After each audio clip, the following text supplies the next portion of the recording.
always thought my marriage to Emily was perfect.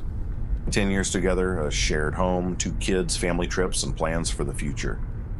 So when she sat across from me that evening, staring down at her plate, and said, "Our marriage is over," my world crumbled.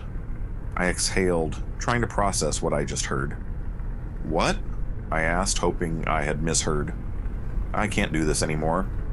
She lifted her tear-filled eyes to meet mine. "We need to separate." My heart pounded.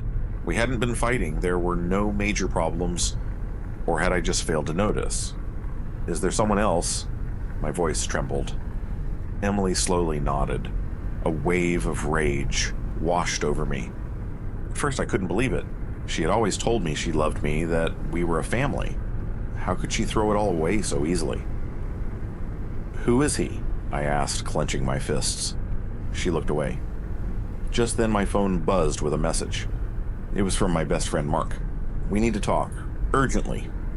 My mind spun. I didn't know what he was going to tell me, but I already had a bad feeling. We met at a bar. Mark looked anxious, fidgeting with the edge of a napkin. "I'm sorry, man," he started. You?"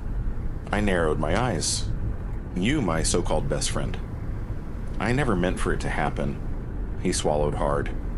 "She said she was unhappy. I didn't seek her out, it just happened. I don't remember running out of that bar." My vision blurred. My head buzzed with her voice. "Our marriage is over." Mark, my friend. I decided to teach them a lesson. The next day I packed all her things neatly into boxes and took them, not to her new apartment, but to her office, right in the middle of the workday. "If you're leaving, leave in style," I said, dropping the boxes in the reception area. Her co-workers whispered, and her boss looked on in shock. But that wasn't all. I hired a private investigator. I needed to know everything. And what I found out shocked me even more. It turned out Emily had been seeing Mark not for a few months, but for nearly 2 years.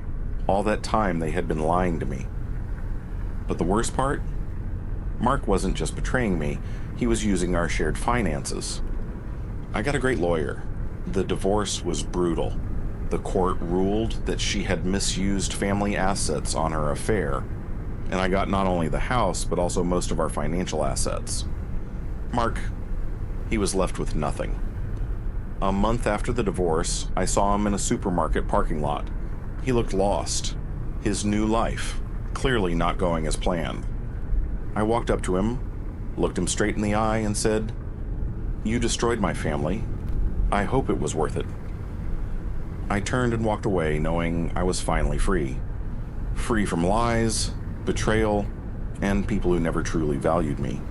And Emily? She tried to come back, but the door to my life was closed forever.